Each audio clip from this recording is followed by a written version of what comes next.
Assalamualaikum warahmatullahi wabarakatuh. Saudara-saudaraku, kaum muslimin dan kaum muslimat yang dirahmati Allah, membaca Al-Quranul Karim, khususnya membaca surah Al-Fatihah, banyak di antara para sahabat-sahabat kita terjadi kesalahan-kesalahan yang merubah makna daripada ayat yang dibaca. Seperti membaca surah Al-Fatihah, apabila terjadi kesalahan jali, lahnul jali, artinya kalau kita membaca satu ayat telah merubah makhraj huruf, maka akan berubahlah makna ayat yang kita baca. Untuk itu, kepada saudara-saudaraku, alangkah baiknya kita belajar sama guru-guru terdekat di tempat tinggal kita. Walaupun umur kita sudah tua, tetapi kita baca Al-Fatihah banyak terjadi kesalahan, kan masih ada waktu untuk belajar sama guru. Tetapi kali ini saya akan memberikan bantuan sesuai dengan ilmu yang ada pada saya. Tetapi walaupun saya memberikan bantuan di media ini, namun bapak-bapak, saudara-saudaraku, kita tetap belajar sama guru. Harus bersifat face to face, bertatap muka dengan guru. Walaupun saya mengajarkan benar, tetapi bapak dan ibu mencontoh, kemudian bacaan bapak ibu belum tentu benar. Kebenaran bacaan itu harus ditunjukkan oleh guru, disyahkan kebenarannya oleh guru. Untuk itulah bapak-bapak, ibu-ibu, saudaraku, mari kita belajar Al-Quran dengan bacaan yang baik, agar tidak terjadi kesalahan-kesalahan di dalam kita membaca Al-Quranul Karim, terutama bacaan Al-Fatihah. Karena sudah sepakat para ulama bahwa membaca Al-Fatihah itu harus benar. Kalau tidak benar, bisa terjadi tidak syah sholat kita, karena sudah merubah makna daripada ayat yang kita baca. Untuk itu, saudaraku, saya akan mengajarkan, memberikan yang terbaik untuk bapak-bapak, ibu-ibu, saudaraku. Bagaimana bacaan Al-Fatihah sesuai ilmu yang sudah saya dapat. Tetapi namanya kita memberikan sesuatu yang baik kepada audiens, belum tentu audiens mengatakan apa yang kita miliki itu benar. Akan terjadi perbedaan pendapat di antara kita. Tapi walaupun berbeda pendapat, tetapi jangan terjadi perselisihan di antara kita. Berikanlah komentar yang baik. Kalau tidak mengerti, bisa kita tanyakan kepada guru-guru yang lebih ahli. Saya memberikan pelajaran Al-Quran juga akan ditonton oleh guru-guru saya yang masih hidup. Insya Allah guru-guru saya akan memberikan penjelasan kebenaran kepada saya. Tetapi bapak-bapak, ibu-ibu, saya berusaha apa yang sudah saya miliki sesuai dengan ilmu yang ada pada saya. Insya Allah bapak-bapak dan ibu-ibu akan saya bantu dalam pelajaran tahsib Al-Quranul Karim. Baik bapak-bapak, ibu-ibu, saudaraku yang dirahmati Allah, membaca surah Al-Fatihah ada 4 cara. Yang pertama, waqful jami'. Di dalam kitab-kitab tajwid yang saya baca, baik yang dikeluarkan dari Kementerian Agama maupun para ahli-ahli tajwid lainnya, bahwa membaca Al-Fatihah secara waqful jami' artinya satu ayat. Bismillahirrahmanirrahim berhenti, Alhamdulillahirabbil alamin berhenti, sampai waladhdallin, satu ayat. Itu namanya waqful jami'. Inilah yang dilakukan, kebiasaan yang dilakukan oleh Nabi kita Nabi Muhammad SAW. Setiap satu ayat Nabi kita berhenti. Jadi itulah yang disunatkan, satu ayat. Kemudian yang kedua, waslul awwali bitsani. Kita gabungkan satu ayat kepada ayat berikutnya. Bismillahirrahmanirrahim, alhamdulillahirabbil alamin. Itu namanya waslul awwali bitsani. Kemudian ada lagi waslu bitsani wa tsalits. Digabungkan ayat kedua dengan ayat yang ketiga. Setelah kita berhenti bismillahirrahmanirrahim, berhenti, lalu alhamdulillahirabbil alamin arrahmanirrahim. Kaum muslimin dan kaum muslimat, saudaraku yang dirahmati Allah. Yang keempat, waslul jami'. Waslul jami' adalah digabungkan keseluruhan ayat, mulai daripada bismillahirrahmanirrahim sampai waladhdallin. Apakah boleh di dalam salat digabung dari awal sampai akhir? Sampai sekarang saya belum menemukan dalil yang tidak membolehkan.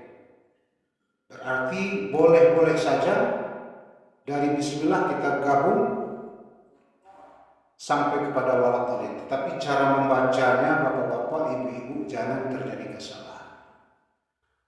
Seperti bismillahirrahmanirrahim, alhamdulillahirabbil alamin arrahmanirrahim, itu salah cara bacanya. Jadi kalau kita gabung, hidupkan huruf akhir daripada ayat yang kita baca. Bismillahirrahmanirrahim min alhamdulillah. Jangan bismillahirrahmanirrahim him alhamdulillah. Jadi kita hidupkan huruf akhir daripada ayat yang kita baca kalau bacanya kita sambung. Kalau kita sambung berarti matnya bertukar. Bismillahirrahmanirrahim menjadi mat asli atau mat tabi'i. Tidak boleh lebih lewat panjang daripada satu alif, kecuali alif disukun, berhenti kita di sana. Boleh satu alif, 1,5, 2 alif, 2,5, dan 3 alif. Bismillahirrahmanirrahim.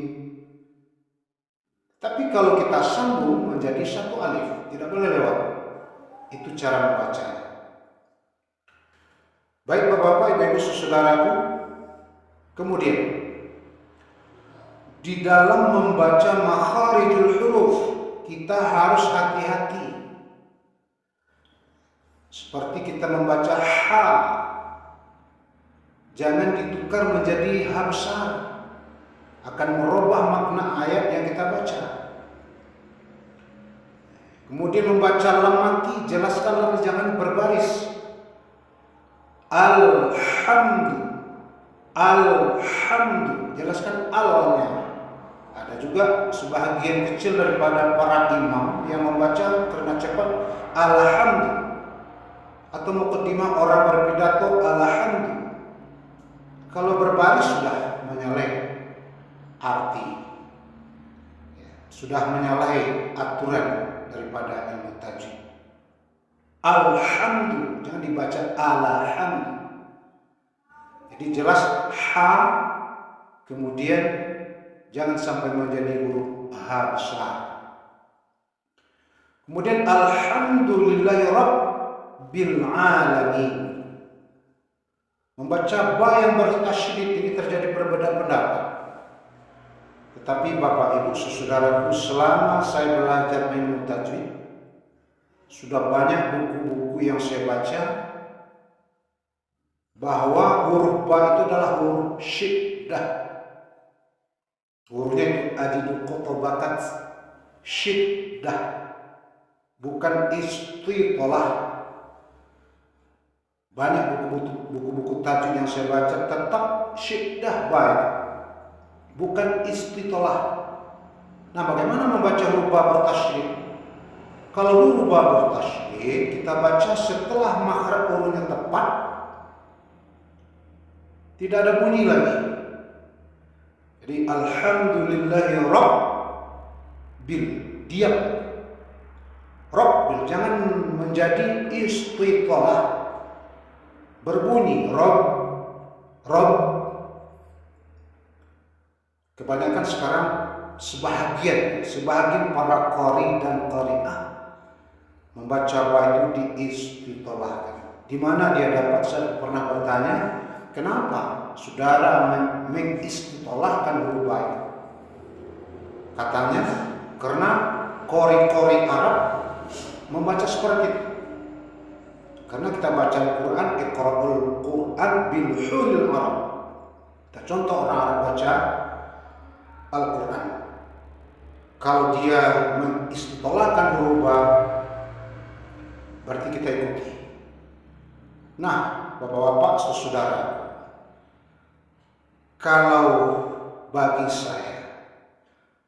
saya berpendapat ilmu tajwid itu sudah ada sebelum qari-qari'ah Arab sekarang ada.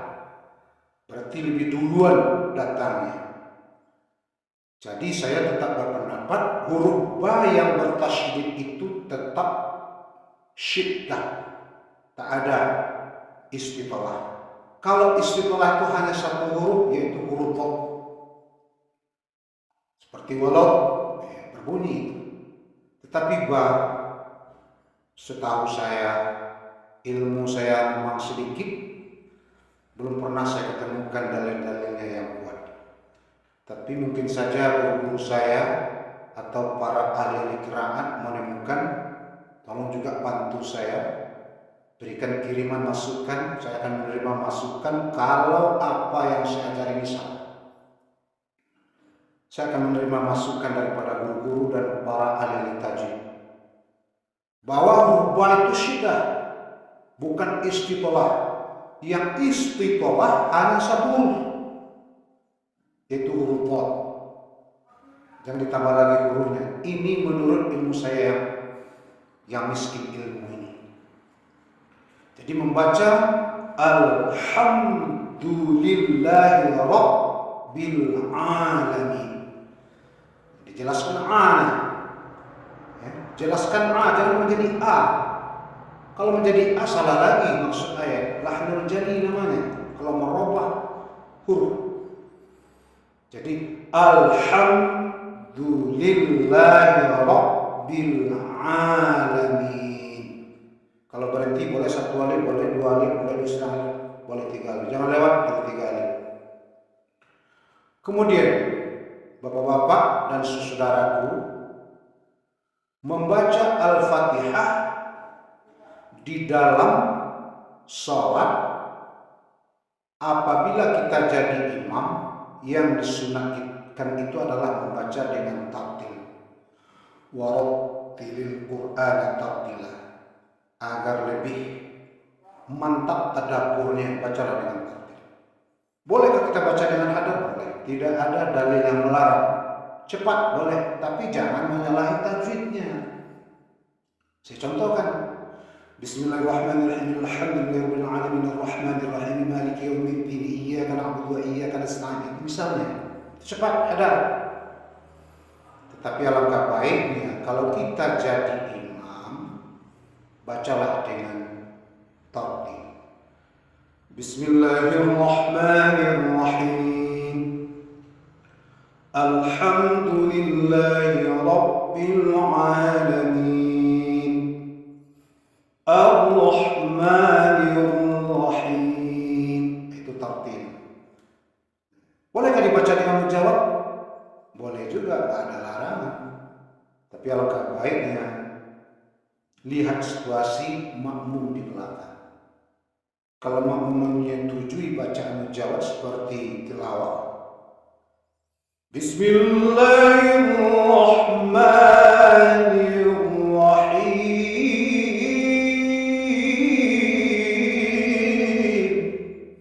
boleh, nggak ada salahnya. Tapi bersama-sama terlebih dulu musyawarah dengan makmum di belakang. Kalau dia menyetujui, boleh-boleh saja, nggak ada larangan.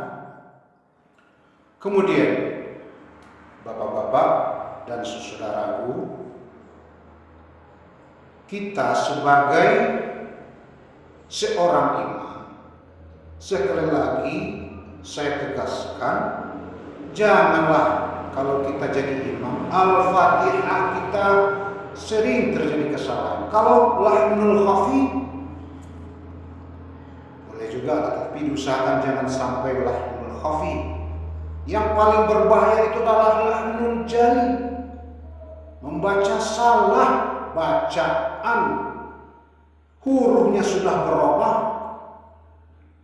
seperti iyyaka tanpa tasydid, berbahaya. Kalau kita baca iyyaka sudah berubah, kita menyembah itu kepada Allah lagi, sudah kepada matahari, kan berbahaya. Di bacaan tasydid iya itu jelas, tapi membaca ya bertasydid tidak ada di sana sifatnya tawasud. Iya itu rakhawah, berarti mendatar. Jangan iyyaka, itu tawasud. Jadi membaca ya itu iyyaka, jangan iyyaka. Itulah kalau kita mengerti sifatul huruf, maka tentu saja kita tidak akan merubah dari sifatnya. Jadi demikian bapak-bapak, ibu-ibu, saudaraku, sedikit pencerahan. Nanti kita ulang lagi surah Al-Fatihah ini sampai akhirnya, sesuai dengan waktu. Jangan terlalu lama, jangan terlalu bosan bapak-bapak, ibu-ibu, saudaraku. Maka sampai di sini saja. Apabila benar apa yang saya sampaikan, ikuti. Kalau tidak benar, mana benarnya, saya akan menerima masukan dari bapak-bapak, ibu-ibu, saudaraku, para ahli-ahli tajwid dan guru-guru saya. Semoga apa yang saya sampaikan ini bermanfaat untuk kita semua. Ikuti channel ini terus, insya Allah 2 kali 1 minggu akan kita tayangkan. Besok lagi diulangi lagi surah Al-Fatihah, semoga lebih sempurna agar para imam yang jadi imam insya Allah akan benar bacanya. Tapi sekali lagi saya sampaikan, di samping kita mendengar belajar di media ini, maka jangan sampai lupa kita harus belajar sama guru. Guru harus membenarkan bacaan kita, bagaimana mulut kita membaca huruf-huruf Al-Quran itu. Kalau di sini saya tidak bisa melihat bapak ibu bagaimana bacaan membaca huruf dha. Saya tidak bisa membenarkan karena kita ini ya sifatnya one way communication, hanya satu arah. Tidak bisa saya mendengar bapak ibu. Untuk itu sekali lagi saya sarankan belajarlah sama guru terdekat agar bacaan Al-Fatihah kita benar. Kalau salah, bagaimana nanti ibadah salat kita? Bisa saja Al-Fatihah kita ini terjadi kesalahan, tidak sah salat kita. Maka oleh sebab itu evaluasilah bacaan kita masing-masing, benarkah menurut guru atau salah? Kita sudah tua, nggak usah malu-malu, belajar terus agar ibadah kita jangan sampai rusak. Demikian Bapak Ibu, mudah-mudahan bermanfaat. Billahi taufiq wal hidayah. Assalamualaikum warahmatullahi wabarakatuh.